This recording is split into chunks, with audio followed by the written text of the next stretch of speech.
পবিত্র মিরাজ সম্পর্কে আজকের ধারাবাহিক এই আলোচনার কিছু অংশ আলোকপাত করার চেষ্টা করব। আল্লাহ পাক রব্বুল আলামিন আমাদেরকে শোনার এবং আমাকে বলার তৌফিক দান করুন, আমিন। আল্লাহর নবীর হিজরতের 5 বছর আগে মতান্তরে 2 বছর আগে আল্লাহ পাক রব্বুল আলামিন আল্লাহর প্রিয় হাবিব মুহাম্মদ রাসূলুল্লাহ সাল্লাল্লাহু আলাইহি ওয়াসাল্লামকে আল্লাহর কাছে নিয়ে আল্লাহ সান্ত্বনা দেওয়ার জন্য সিদ্ধান্ত নিলেন।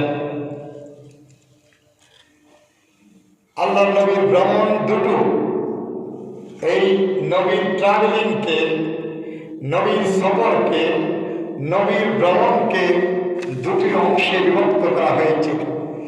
একটা অংশ হল ইসরা। ইসরা বলতে মসজিদে হারাম থেকে মসজিদের আকসা পর্যন্ত এই ভ্রমণটাকে বলা হয় ইসরা। আর দ্বিতীয় অংশ হল মেহরাজ। মেহরাজ বলা হয় আল্লাহর মসজিদের আকসা থেকে আল্লাহর আরশ পর্যন্ত যে ভ্রমণ করেছিলেন সেটাকে বলা হয় মেহরাজ।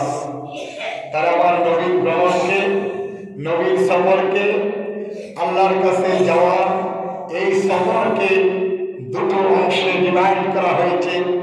একটি অংশকে বলা হয় ইসরা, আরেকটি অংশকে বলা হয় মেরাজ। ইসরা কতটুকু? মসজিদে হারাম থেকে মসজিদুল আকসা অর্থাৎ বাইতুল মুকাদ্দাস পর্যন্ত যে ভ্রমণ সেটাকে বলা হচ্ছে ইসরা। আর মসজিদে হারাম মসজিদুল আকসা থেকে আল্লাহ পর্যন্ত, আল্লাহর আরশ মালা পর্যন্ত নিয়ে যাওয়া, এটাকে বলা হচ্ছে মেরাজ। তাহলে দুটি অংশকে বিভক্ত করা হয়েছে। হানাই কাবা আল্লাহর ঘর। হানাই কাবা কি? আল্লাহর ঘর না? আল্লাহর ঘর। এই আল্লাহর ঘরের প্রতি যদি কোনো বান্দার নজর পড়ে যায়, মনে হচ্ছে যেন আল্লাহর ঘরের হানাই কাবার দিকে খালো গিলামের ঘর, এটা যদি কারো দৃষ্টিপাত করে, কেউ যদি আল্লাহর ঘর হানাই কাবার দিকে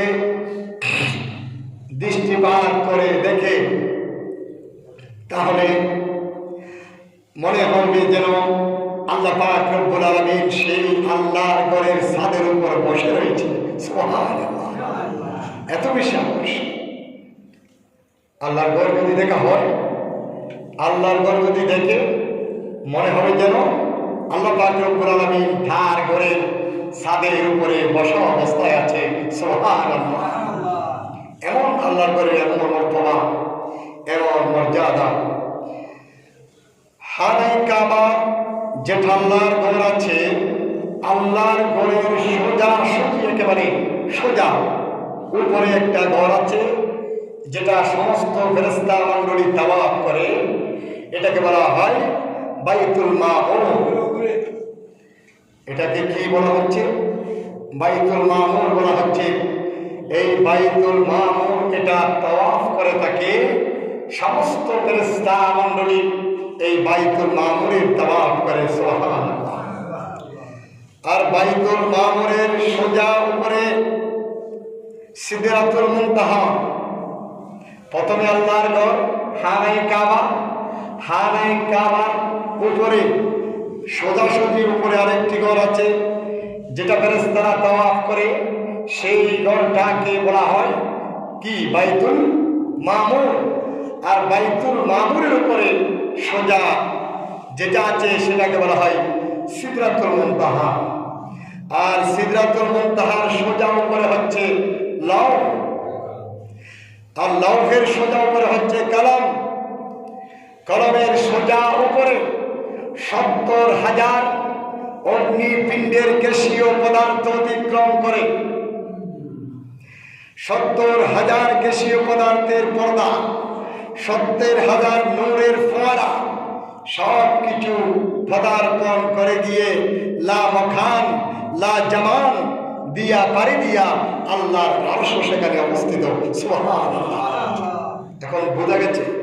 আবার প্রশ্ন জাগে, আমরা যে বলেছি আল্লাহর ঘর হানাই কাবার উপরে বাইতুল মামুর আছে, যেখানে সমস্ত ফেরেশতা মণ্ডলীরা তাওয়াফ করে, আর বাইতুল মামুরের সোজা উপরে সিদরাতুল মুনতাহা আছে, এরপরে লাউহের উপরে, এরপরে কালাম উপরে। একেবারে চুলছেরা বিশ্লেষণ হচ্ছে এই সব কটি জিনিস যেগুলো একেবারে সোজাসুজি একটার উপরে একটা। যদি সিদরাতুল মুনতাহা নয়, আল্লাহর লাউহে মাহফুজ থেকে যদি কোনো একটা ডিম, কোনো একটি পাথর যদি জমিনের দিকে নিক্ষেপ করা হয়, তাহলে এই ডিল পাথরটা এসে এটা পড়বে কলমের উপরে। কোথায়? কলমের উপরে। আর কলম থেকে যদি নিক্ষেপ করা হয় সেটা পড়বে লৌহের উপরে। আর লৌহে যদি ডিলটা নিক্ষেপ করা হয় নিচের দিকে সে সিদরাতুল মুনতাহায় পড়বে। আর সিদরাতুল মুনতাহার পরে যদি নিক্ষেপ করা হয় সেটা বাইতুল মামুরের মধ্যে এসে পড়বে। আর বাইতুল মামুরে যদি কোনো ঢিল নিচের দিকে নিক্ষেপ করা হয় সেটা আল্লাহর ঘর হানাই খাবার খানো গিলাফের উপর পড়ে যাবে। সুবহানাল্লাহ। এটাই প্রমাণিত হলো যে আল্লাহর ঘর হানাই কাবা থেকে উপরে সিদরাতুল মুনতাহা অতিক্রম করে গ্যাসীয় যত পদার্থ আছে, যত যান যাওয়ার যত বাধা বিপত্তি, নূরের যে স্থিতি আছে, সব কিছু 70,000 পর্দা অতিক্রম করে আল্লাহ পাক রব্বুল আলামিন যেখানে লৌহে মাহফুজের মধ্যে আছে সেটা একেবারে আল্লাহর ঘর হানাই খাবার সোজা করে। তাহলে আল্লাহ পাক রব্বুল আলামিন আল্লাহর নবীকে যদি মেরাজ করালেন, এই মেরাজ কি বাঁকা পথে করবে নাকি সোজা? সোজাই তো করা উচিত, কিন্তু আল্লাহ সোজা করা নেই। সুবহানাল্লাযী আসরা বিআবদিহি লাইলান মিনাল মাসজিদিল হারামি ইলাল মাসজিদিল আকসা আল্লাযী বারাকনা হাওলাহু লিনুরিয়াহু।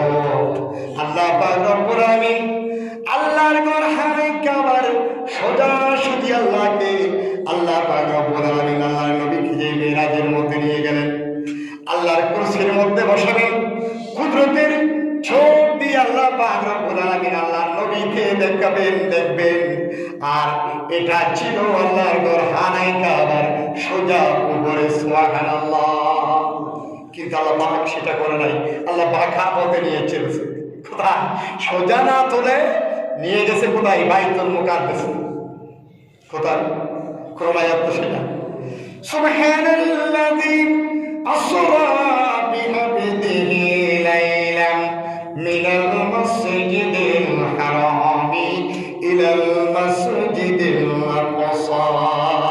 মসজিদ হারাম থেকে পদার্পণ করে কোথায় নিলেন? মসজিদুল আকসা।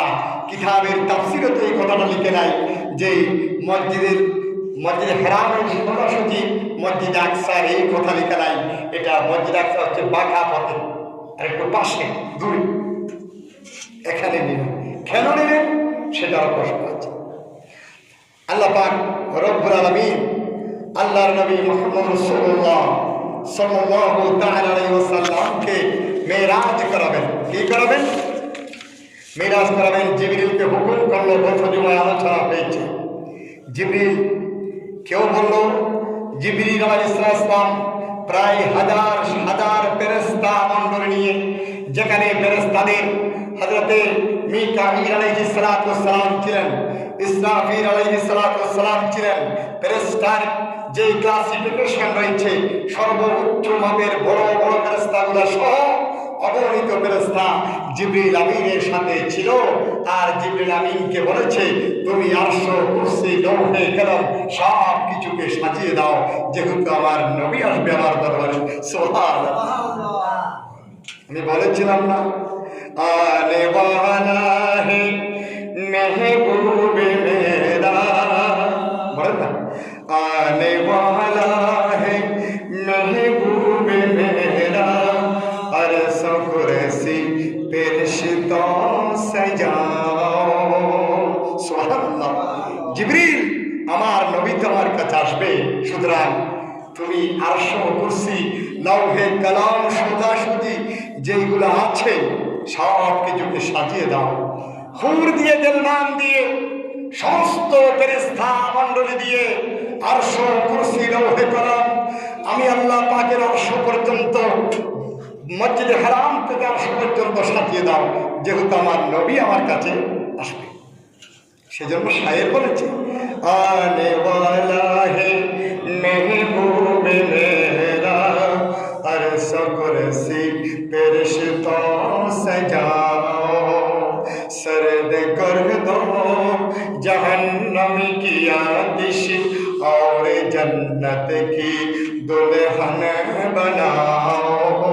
দুজকের যত আগুন রয়েছে, আগুনের যত পিণ্ড প্রজ্বলিত আগুনগুলোকে ঠান্ডা করে দাও, বরফের মতো ঠান্ডা করে দাও, এবং আমার নবীকে ধুলা বানিয়ে আমার কাছে নিয়ে আসো। সুবহানাল্লাহ। সেদিন শায়ের বলে सर्द कर दो जहन्नम की आतिश और जन्नत की दुल्हन बनाओ, आने वाला है महबूब मेरा, अर्श कुर्सी पे रिश्तों सजाओ। उम्मे हानी की गरे कमली वाले, सुबहानल्लाह, उम्मे हानी की गरे कमली वाले, सूरे हैं कि जिब्रील आए और बोले ये हक में रब है, और बोले ये हक में रब है, जल्दी महबूब मेरा लाओ, आने वाला है महबूब मेरा, अर्श कुर्सी पे रिश्तों सजाओ, सर्द कर दो जहन्नम की आतिश और जन्नत की दुल्हन बनाओ। सारा दुनिया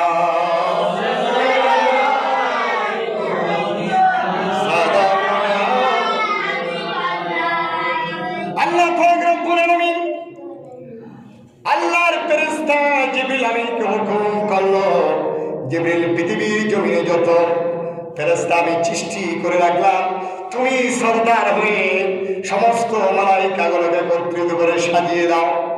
আল্লাহর নবীকে আসার পথে আমার নবী যাতে আমার আরশ আজিমের মধ্যে আসতে পারে, সমস্ত বেহেশতের যত হুর আমি সৃষ্টি করলাম, যত গিলমান সৃষ্টি করলাম, সব কিছু ফেরেশতা মণ্ডল দিয়ে রাস্তা করে দাও। সুবহানাল্লাহ।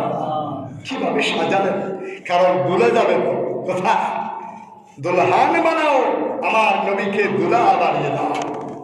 দেখেন, যে নবীকে নিতে এসেছে নূরের ফেরেশতা, যেই নবীর বাহন নূর, যেই নবী যাবে নূরের দেশে, নূরের দেশে যাবে না,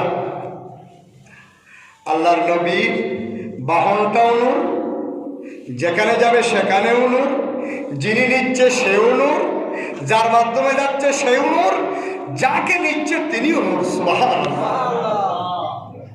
আছে না নাকি এখানে কোনো সন্দেহ আছে? নবীর সাথে যদি কোনো ধরনের ব্যাঘাতিক শব্দ উচ্চারণ করা হয়, সাথে সাথে ইমান চলে যায়। বোঝা গেছে? আমার নবীর বিরুদ্ধে কোনো কথা কেউ যদি নবীর বিরুদ্ধে বলে, নবীর কোনো আকার আকৃতি প্রশংসা না করে, আকার আকৃতি যেটা নবীর গীবতের, নবীর গুস্তাহে রাসূলের পক্ষে চলে যায়, তাহলে তার ইমান চলে যাবে। কেউ যদি বলে আমার নবীর শরীর এরকম ছিল, সিক্স প্যাক ছিল, এরকম যদি কেউ বলে, সেটা আমিও যদি বলি, আমারও ইমান ক্যান্সেল। আল্লাহ বলেছেন, এই সবাই গ্রাম সাবধান, জিবরিল আমিন বলে দিয়ে আসো, আমার নবীর শান মানের বিরুদ্ধে, নবীর ইজ্জতের আজমতের কোনো মান সম্মানের প্রশ্ন আছে, এরকম যদি কোনো বান্দা, কোনো ইমানদার, কোনো নবীও যদি বলে, তার নবুয়তের দরজা ক্যান্সেল হয়ে যাবে, নবুয়তের দপ্তর থেকে তার নাম। আর আমরা মানুষ যদি বলি, আর যদি বলি নবী, আল্লাহ পাক রব্বুল আলামিন বলেছেন আল্লাহর নবীর যত স্ত্রী, আল্লাহ নবীর যত বিবি ছিল, ওরা আমাদের মা। সমস্ত নবীদের বিবি আমাদের মা, সুতরাং মাকে বিবাহ করা হারাম, ঠিক কিনা?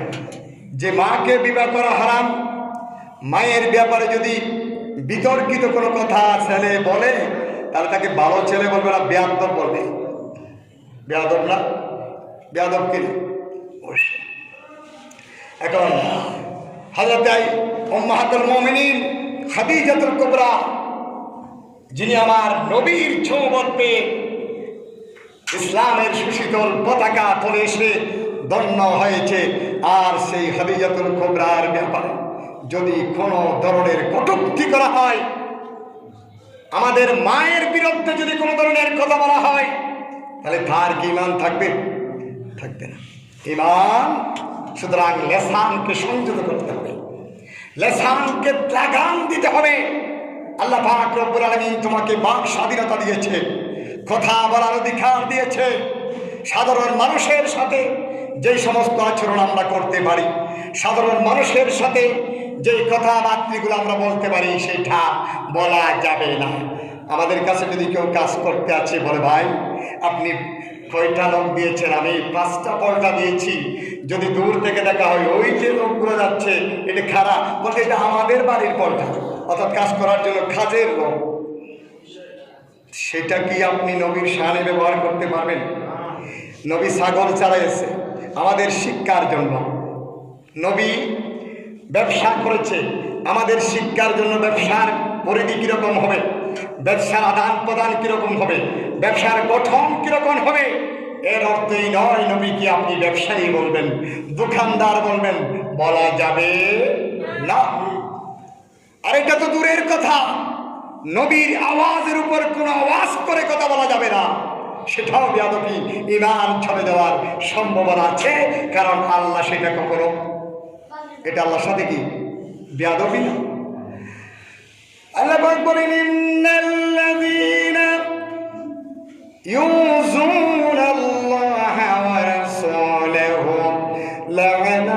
লা'আনাহুমুল্লাহু ফিদ দুনিয়া ওয়াল আখিরা ওয়া আ'আদ্দা লাহুম আযাবাম মুহিনা। আমার নবীর শানের উপর, রিসালাতের উপর যদি কোনো বান্দা, কোনো হাফেজ, কোনো কারি, কোনো প্রফেসর, কোনো ডক্টর, কোনো মুহাদ্দিস, কোনো মুফতি, যত বড় জ্ঞানের অধিকারী হোক না কেন, আমার নবীর শান আর মানের ব্যাপারে পূর্ণ হবে এরকম কথা যদি বলে, আমার নবীকে রাখাল বলে যদি কেউ স্বীকৃতি প্রদান করতে চাই, আল্লাহ পাক রব্বুল আলামিন বলবে আমি তার ঈমানকে চিরতরে ক্যান্সেল করে দেব। নবীর শানে বেয়াদবি করলে ঈমান চলে যাবে। লাইলাতুল কদরেও যদি তওবা করা হয়, কথা বোঝা গেছে? তাহলে আমাদের আচরণের প্রশিক্ষণ দরকার আছে কিনা? আচরণের প্রশিক্ষণের দরকার আছে না? প্রশিক্ষণ না দিয়ে গাড়ি চালাতে পারবেন? নবীর উম্মত হওয়ার জন্য প্রশিক্ষণের দরকার আছে না? নবীর সাথে উঠা বসা, চাল চলন সাহাবায়ে কেরাম কিভাবে করেছে, কোনো কথা বলতে জানতে চেয়েছে সাহাবী, এটা কিরকম হবে? সাহাবী বলল আল্লাহু আ'লাম ওয়া রাসূলুহু, ইয়া রাসূলুল্লাহ আপনি আর আল্লাহই ভালো জানেন। দেখছেন কি আদবের কথা? অথচ জানে, জানার পরেও বলেছে আল্লাহ এবং আল্লাহর নবী। তাহলে সেই নবীকে যদি আমরা ছাগল চালানোর কারণে যদি রাখাল বয়, খাও বয়, রাখাল ছেলে, মেষটারও, এই কথাগুলো কোনো মুসলমানের জবান দিয়ে উচ্চারিত হয়। আল্লাহর ফতোয়া দিয়েছেন আমার নবীর ব্যাপারে শান মানের বিরুদ্ধে যদি একটি কথা উচ্চারণ করা হয়, সাথে সাথে তোমার ঈমান ক্যান্সেল হয়ে যাবে। কারণ जुब्बा ईमान नहीं, पकड़ी ईमान नहीं, दाढ़ी ईमान नहीं, नमाज ईमान नहीं, बालों का ईमान नहीं, फरमाया ईमान क्या है? अल्लाह रसूल को मोहब्बत करना ईमान है, रसूल को ताजीम करना ईमान है, रसूल को रसूल से मानना ईमान है, और ईमान पक्का ईमान है, और गुस्ताखे रसूल बेईमान है। যার কাছে কি নাই আল্লাহ রসুলের দুশমনী আছে, গুস্তাখি রসুল তাদের কাছে কি ঈমান আছে? ঈমান থাকবে না।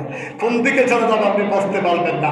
আপনি নামাজ পড়েন, ইসলামের কথা বলেন, আপনি ভাইরাল বক্তা, কোটি কোটি লোক আপনার মাহফিলে হয়, কিন্তু আপনি রসুলের শানে বেয়াদবি করেন, তাহলে আপনার ঈমান থাকবে? এটা তো ফতোয়া আমার নয়, কার? এটা যাই হোক, আমিও যদি করি আমার ঈমানও। খবরদার রসুলের ব্যাপারে সংযত রেখে জিহ্বাকে কথা বলবেন। সালাত করে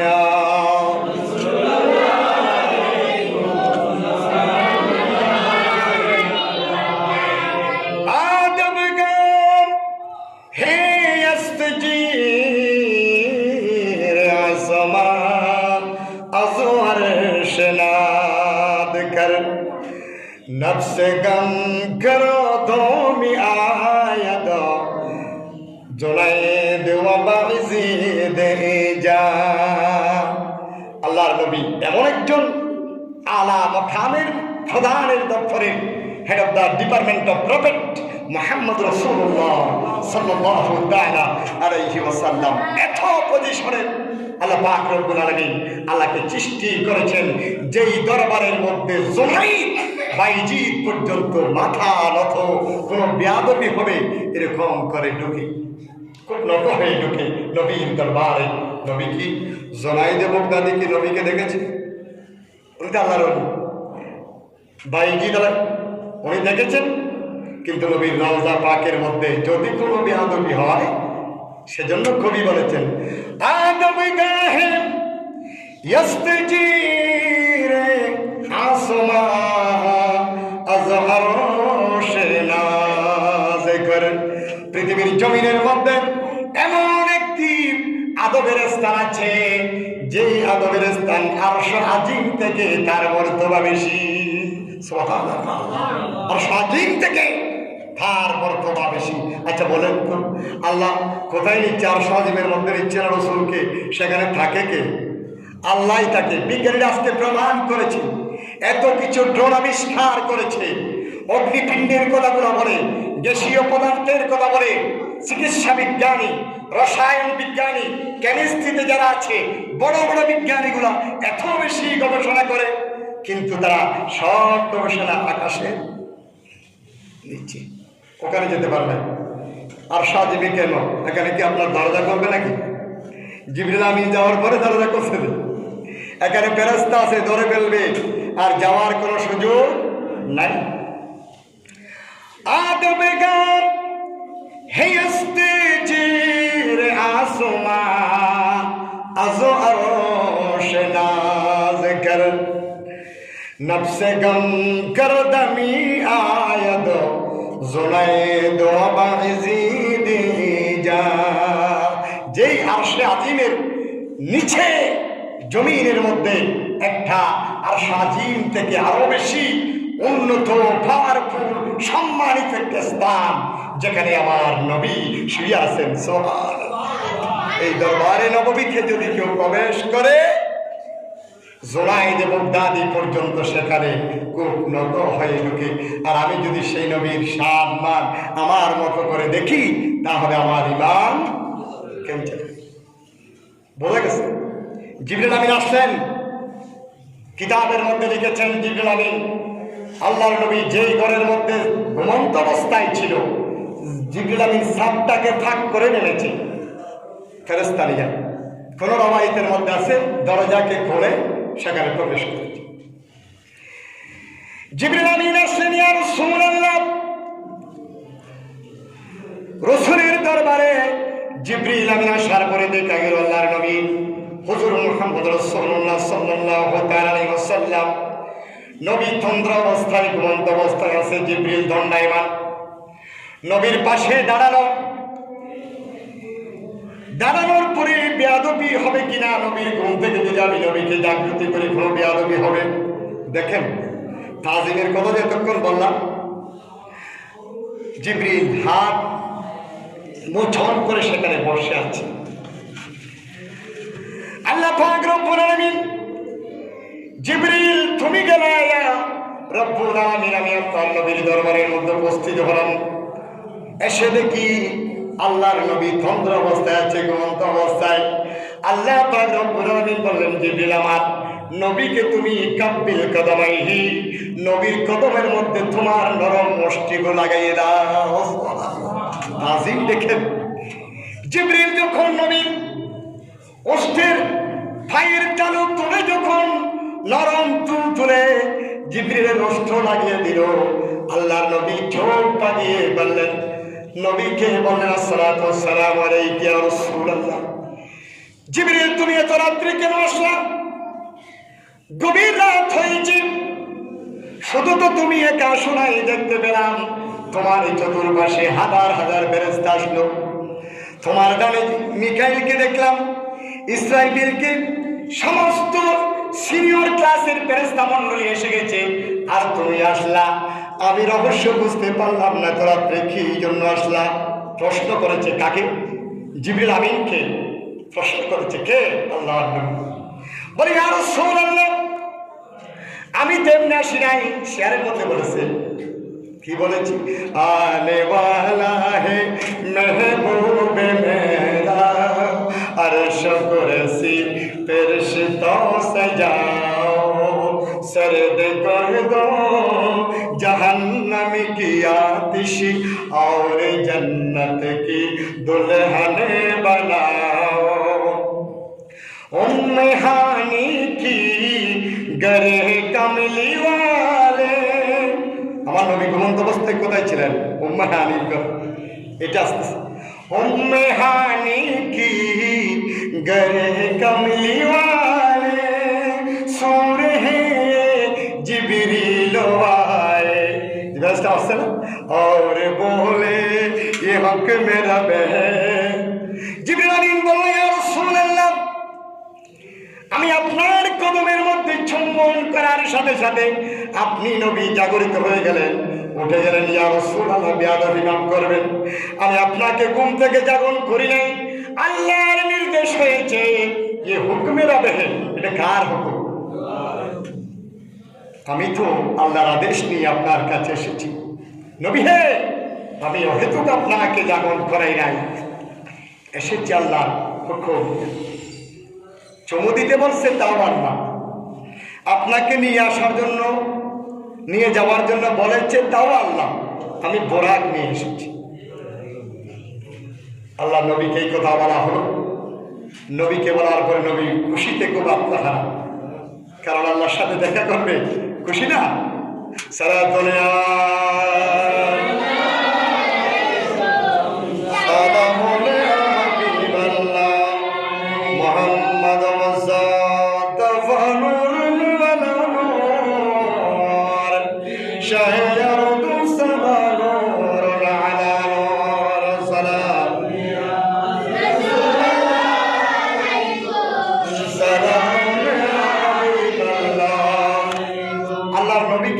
বললেন, ইয়া রাসূলুল্লাহ, আপনি এই বোরাকের মধ্যে উঠেন। দুনিয়ার কোনো যানের মতো, দুনিয়ার কোনো যানবাহনের সাথে তখন কি কোনো যানবাহন সৃষ্টি হয়েছিল? আল্লাহ নবীকে আল্লাহ মেরাজে নেওয়ার মাধ্যমে যেইভাবে নিয়েছে, সেটার আঙ্গিকে পৃথিবীর জমিনে বিজ্ঞানীরা কিভাবে যানবাহন আবিষ্কার করবে সেটার সূত্র দিয়েছেন আল্লাহর নবী মুহাম্মদ রাসূলুল্লাহ সাল্লাল্লাহু আলাইহি ওয়াসাল্লামের মেরাজের মাধ্যমে। সুবহানাল্লাহ বলেন। এগুলো ওখান থেকে পেয়েছি। আজকে যে এরোপ্লেন, জেট প্লেন উড়ে বিজ্ঞানীর 14 গোষ্ঠী আবিষ্কার করতে পারবে না, কারণ নবী মুহাম্মদ রাসূলুল্লাহ সাল্লাল্লাহু আলাইহি ওয়াসাল্লাম হলেন head of the department of science. সমস্ত বিজ্ঞানের বিজ্ঞানী হচ্ছে নবী মুহাম্মদ রাসূলুল্লাহ। বিজ্ঞানীদের মহাগুরু আমাদের নবীজি, ঠিক না? নবী হচ্ছে বিজ্ঞানীদের বিজ্ঞান। পৃথিবীর জমিনের মধ্যে এরকম বিজ্ঞানী আর খুঁজে পাওয়া যাবে না। যাবে? তাহলে নবীর থেকে সূত্র নিয়ে আজকে এরোপ্লেন, জেট বিমান, রকেট বিজ্ঞানীরা আবিষ্কার করেছে সেখান থেকে। এটাকে অস্বীকার করার কোনো সুযোগ আছে? নাই। সেজন্য আল্লাহর নবীকে বোরাকের মধ্যে ধরলেন, ইয়া রাসূলুল্লাহ আপনি ওঠেন। বোরাকের গতি কিরকম জানেন? এটা বরকুন থেকে বোরাক, বরকুন হলো এটা হচ্ছে 1 বছর সিঙ্গুলার নাম্বার, আর বোরাক হচ্ছে প্লুরাল। কি ধরনের প্লুরাল? এটা সুপারলেটিভ ডিগ্রি, অর্থাৎ যার উপরে কোনো তারতম্য আর থাকে না। পজিটিভ, ইন্টারোগেটিভ, সুপারলেটিভ 3টা ডিগ্রি আছে না, গ্রামারে পড়েন নাই? অনেকে আছে। সুপারলেটিভ ডিগ্রি এটার উপরে আর নাই। এত ডিগ্রি দেওয়ার পরে আল্লাহর নবীর যে সাওয়ারির পুরা কদমেরটা রাখে জমিনে, আরেকটা সাজিবে, সুবহানাল্লাহ। এত পাওয়ারফুল, বিজলির থেকে আরো আল্লাহর নবী হুজুর মুহাম্মদ রাসূলুল্লাহ সাল্লাল্লাহু তাআলা সাল্লামকে বোরাকের মধ্যে ধরে জিবরিল আমিন ফেরেশতাদেরকে নিয়ে প্রথমে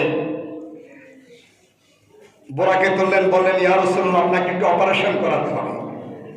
আজকে যে অপারেশন করে, হার্ট সার্জারি করে, এগুলো কি কে দিয়েছে? এগুলো নবীর মাধ্যমে পেয়েছে। আজকে চিকিৎসা বিজ্ঞানীরা কখন এটা অস্বীকার করতে পারবে না যে কোরআনকে স্টাডি করে, কোরআনকে গবেষণা করে, কোরআনের যে থিওরিগুলোকে রিসার্চ করে বিজ্ঞানীরা এই সব কিছু বের করেছে। বলেন, হুজুর আপনার হার্ট সার্জারি হবে। কিতাবের ভাষায় এটাকে বলা হয় সিনা চাপ। কিতাবের মধ্যে এটাকে বলে কি আরবিতে? সিনা সান, অর্থাৎ আপনার সিনাকে, আপনার বক্ষকে বিদগ্ন করা হবে, অর্থাৎ সেটাকে পরিষ্কার করা হবে। কোথায় নিচ্ছে? মেরাজে নেওয়ার আগে আপনি যদি বিদেশে যান, আপনাকে ডাক্তারি পরীক্ষা দিতে হয় না?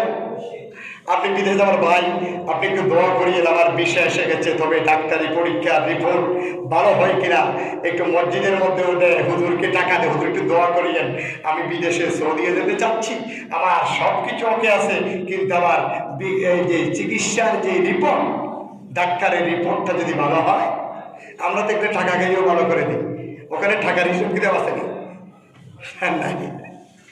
সেজন্য আল্লাহ নবীকে মেরাজ যাবে নূরের দেশে, নূরের নবী দুলা সেজে, যান নূর, যানবাহন নূর, যিনি যাচ্ছে উনিও নূর, যিনি নিচ্ছে উনিও নূর, যার কাছে নিচ্ছে সেও নূর, যেখানে যাবে সেই কক্ষ নূর।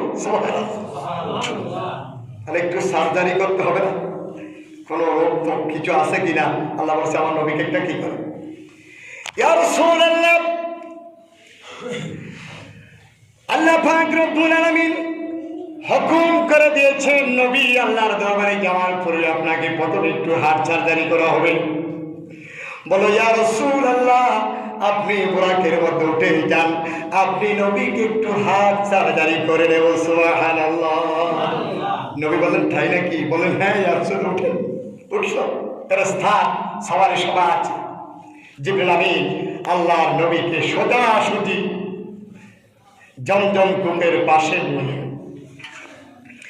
আল্লাহর নবীকে জমজমের পাশে নিয়ে জিবরিল আমিন নবী মুহাম্মদ রাসূলুল্লাহ সাল্লাল্লাহু আলাইহি সাল্লামকে শোয়ালেন।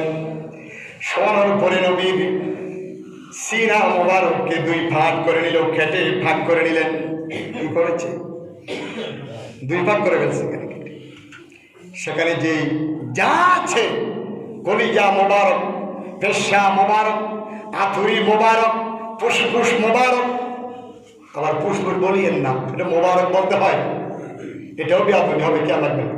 নবীর সব কিছু মোবারক, প্রস্রাব মোবারক, পায়খানা মোবারক, হাঁটা চলা মোবারক, থুতু মোবারক, চক্ষু মোবারক, চুল মোবারক, দাড়ি মোবারক নয়, আল্লাহর নবীর আফাদে মস্তকের অঙ্গ প্রত্যঙ্গ যে ক্লাসিফিকেশন রয়েছে সবগুলোকে মোবারক বলতে হয়।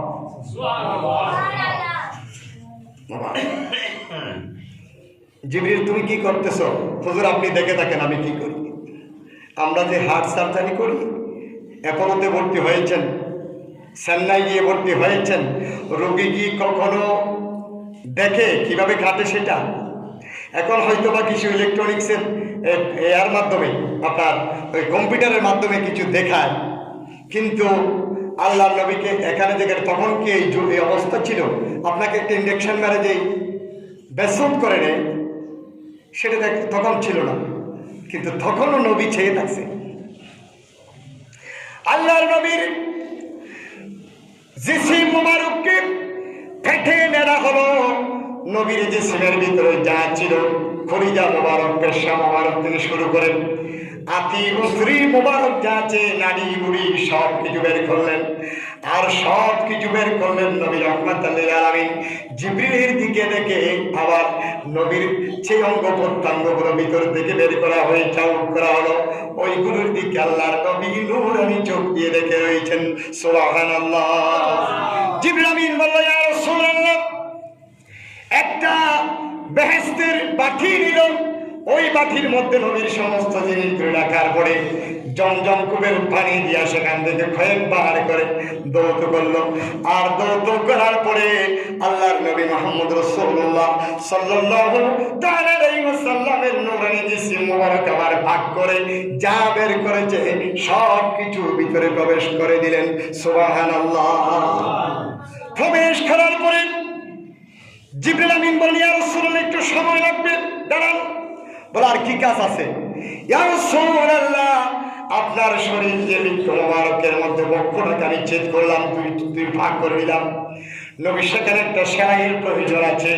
জিবরিল আমিন তুতু মুবারক আঙ্গুলের মধ্যে নিয়ে আগাগোড়া আমার নবীর জিসিম মুবারকের সেলাই মুবারকের উপর থেকে নিচে টান দিতে দেরি আগে যে অবস্থায় ছিল পরিপূর্ণ হয়ে যায়। একেবারে সেলাইয়ের কোনো দাগ। সেখান কি বর্তমান যুগের কসমেটিক সার্জারি, যেটা আমরা এখন কসমেটিক সার্জারি করে, যেটা দেখা যায় না। আমার গলা অপারেশন হয়েছে, আমি নিজেও দেখি নাই, গলা দিয়ে কোনো দিয়ে কাটে ছাটে নাই, কিন্তু বিজ্ঞানিক প্রযুক্তি আমার রসুলের সেই সার্জারিকে স্টাডি করে গবেষণা করে বিজ্ঞানীরা বের করেছে। আগে এগুলা ছিল না। সেজন্য জিবরিল আমিন বের করছেন, বলেন আবার নবীর এরকম সার্জারি হয়েছে কয়বার? 4 বার। মনে রাখবেন, কয়বার হয়েছে? 4 বার হয়েছে। একবার হয়েছে হযরতে হালিমাতুস সাদিয়া রাদিয়াল্লাহু তাআলা আনহা। উনি আল্লাহ নবীর কি ছিলেন? দুধ মা ছিলেন। দুধু মা বলে না, দুধ ছিলেন। ওনার ঘরে একবার হয়েছে এরকম সার্জারি আল্লাহর পক্ষ থেকে জিবরিল আমিনের মাধ্যমে। আরেকবার সার্জারি হয়েছে নবীর বয়স যখন 10 বছর। এই 10 বছর বয়সে একবার সার্জারি হয়েছে। আবার নবুয়ত প্রাপ্তির প্রায় পূর্ব মুহূর্তে একবার সার্জারি হয়েছে। নবুয়ত দেবে এর আগে একবার, আবার করলো কোথায়? মেরাজে যাওয়ার সময়। তাহলে কয়বার হয়েছে? 4 বার নবীর এরকম হার্ট সার্জারি হয়েছে। সেটা থেকে আজকে চিকিৎসা বিজ্ঞানীরা স্টাডি করে, কোরআনে গবেষণা করে এগুলো বের করেছে কিভাবে সার্জারি করতে হয়, কিভাবে করেছিল নবী। সবগুলো কোরআন থেকে দেখে দেখে দেখে দেখে দেখে দেখে বিজ্ঞানীদের 14 গোষ্ঠী এগুলো করে বের করতে পারতাম। এটা নবীর থেকে এসেছে। এরপরে আল্লাহ পাক রব্বুল আলামিন জিবরিলকে হুকুম করলেন, জিবরিল, আমার হাবিবের হার্ট সার্জারি শেষ হয়েছে। বলো আল্লাহ, শেষ হলো। শেষ হলে নবীকে একটু হাতিমে কাবার মধ্যে নিয়ে যাও, প্রথম সফর। এটা ইসরা চলতেছে, ইসরা পর্যন্ত। আমি বলেছিলাম নবীর সেই ট্রাভেলিংকে 2 ভাগে ভাগ করেছে। সফরকে কয় ভাগে ভাগ করেছে? 2 ভাবে। একটাকে বলা হয় ইসরা, আর একটাকে বলা হয় মেরাজ। ইসরা কোনটা? এই যে আয়াতে কারিমা বললাম, সুবহানাল্লাযী আসরা বিআবদিহি লাইলান মিনাল মাসজিদিল হারামি ইলাল মাসজিদিল আকসা।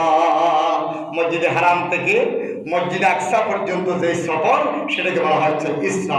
আবার মসজিদে আকসা থেকে আল্লাহর আরশ পর্যন্ত আল্লাহর কাছে নিয়ে যাওয়া, এটাকে বলা হচ্ছে মেরাজ। তাহলে কয়টি অংশ? 2টি অংশ, 2 ভাগে করেছে।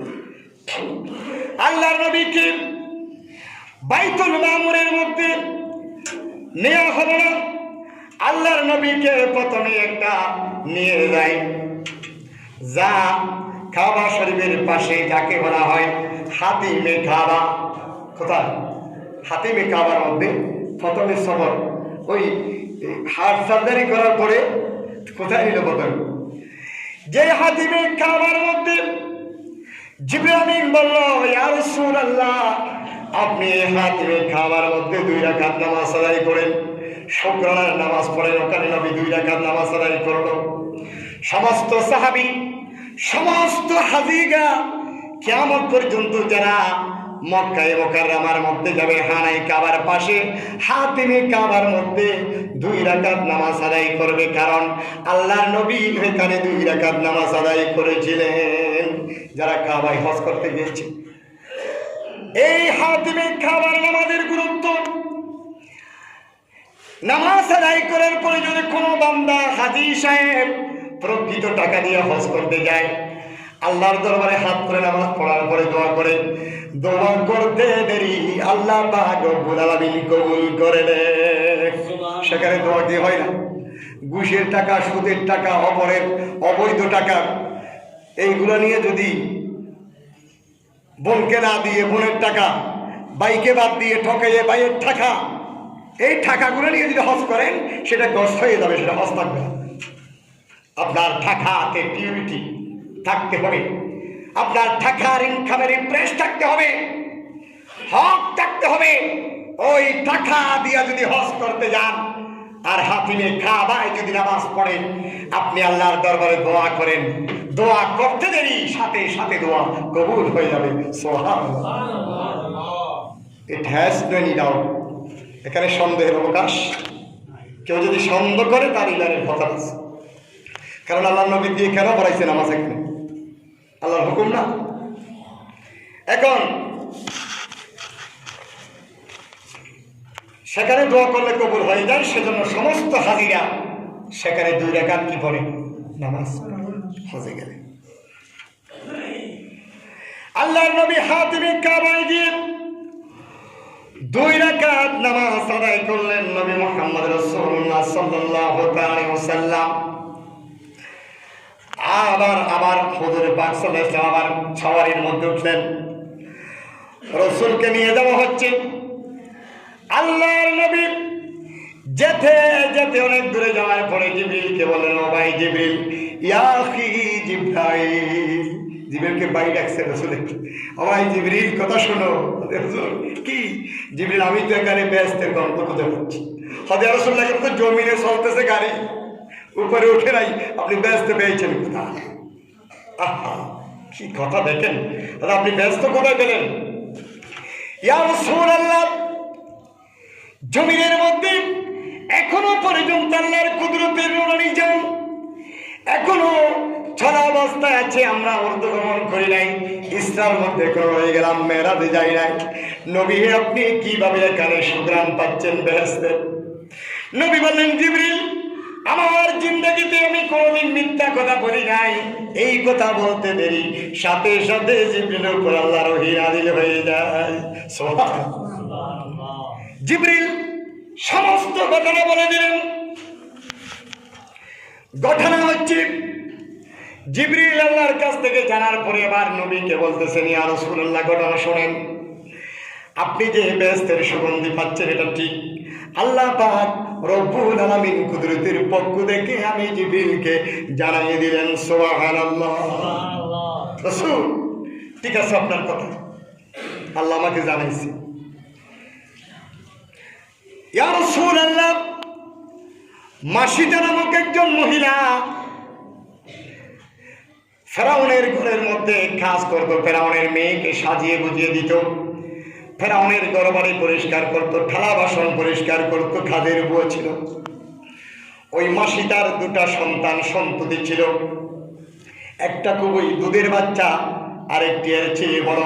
আহা, ইয়া রাসূলুল্লাহ, ফেরাউনের মেয়েকে সাজিয়ে দেওয়ার সময় মাথা যখন আপনার ছিল, হঠাৎ করে মাথা স্নানের সময় চিরুনিটা যখন মাটির মধ্যে পড়ে যায়, উনি হঠাৎ গা দিয়ে বের হয়ে গেছে। আল্লাহ, কি বের হয়েছে? উনি তো মুসলমান ছিল, ইমানদার, কাজের বুয়া মাসিদা। ইয়া রাসূলুল্লাহ, আল্লাহ যখন জবান দিয়ে বের হয়ে গেল, ফেরাউনের কন্যা বলল, ও মাসিদা বুয়া, তুমি কি আমার বাবাকে স্মরণ করছো নাকি? বলো না, তোমার বাবাকে কেন স্মরণ করব? যিনি আমাকে সৃষ্টি করেছে, তোমার বাবাকে সৃষ্টি করেছে, যিনি তোমাকে সৃষ্টি করেছে, আমাকে তৈরি করেছে, পৃথিবীর জমিনকে আল্লাহ যিনি সৃষ্টি করেছেন, তার স্মরণ আমার মাথায় এসে গেছে। সুবহানাল্লাহ। এই কথা শুনে ফেরাউনের মেয়ে একেবারে কি হয়ে গেছে, রাগ করে গেছে। তাহলে তুমি আমার বাবাকে স্রষ্টা হিসাবে মানো না? না না না, ইম্পসিবল। কেন তোমার বাবাকে মানবো? তোমার বাবাকে আমাকে সৃষ্টি করেছে। দেখেন, জিবরিল বলতেছে রাসূলকে এই ঘটনাটা প্রতিমধ্যে সওয়াল অবস্থায়, ইয়া রাসূলুল্লাহ। এরপরে মাসিদার বিরুদ্ধে লাগানোর জন্য, অভিযোগ করার জন্য তার বাবার কাছে দৌড়ে চলে গেল। আব্বাজান একটা সংবাদ আছে, বলল কি, আপনি যে আমাদের মাসিদা বুয়াকে কানের মধ্যে রেখেছেন, সে আপনাকে স্রষ্টা হিসেবে মানে না।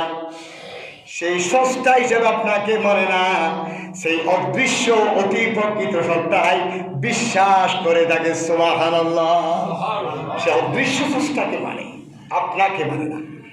এখন বলল আমাকে মানে না, তাহলে তার শাস্তির ব্যবস্থা করতে হবে। এজন্য তাকে শাস্তির জন্য তাকে ডেকে নিয়ে শাস্তির ব্যবস্থা করলো। সময় খুবই সংক্ষিপ্ত, আজকের সেই পুরো আলোচনা করতে পারলাম না। আমি আগামী জুমাতে ইনশাআল্লাহ এখান থেকে আমার আলোচনা হবে। সালাতুল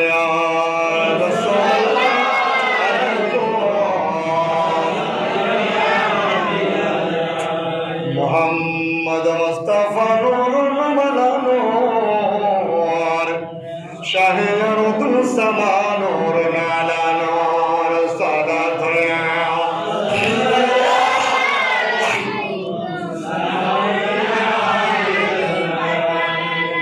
আমার বক্তব্যের মূল বিষয় হচ্ছে যে নবীর সাথে কথাবার্তা, নবীর বিষয়ে কোনো কথা বলতে জবানের মধ্যে লাগাম দিতে হবে। যদি একটি দিক সেদিক হয়, ইমান কোন দিকে চলে যাবে আমরা সেটা বলতে পারবো না। কারণ যে নবী মেরাজের মধ্যে, যেখানে বিজ্ঞানীরা বলে যেখানে মানুষ যাওয়া সম্ভব নয়, এই আলোচনাগুলো পরবর্তী সময় আসবে। আমি বিজ্ঞানের দৃষ্টিতে আলোচনা করব। আল্লাহ পাক রব্বুল আলামিন নবীর তাজিম, নবীর মোহাম্মদ, নবীর ভালোবাসা আমাদেরকে বুঝার তৌফিক দান করুন। ওয়া আখির দাওয়ানা আলহামদুলিল্লাহি রাব্বিল আলামিন। যারা সুন্নাত করেন না, সুন্নাত আদায় করেন।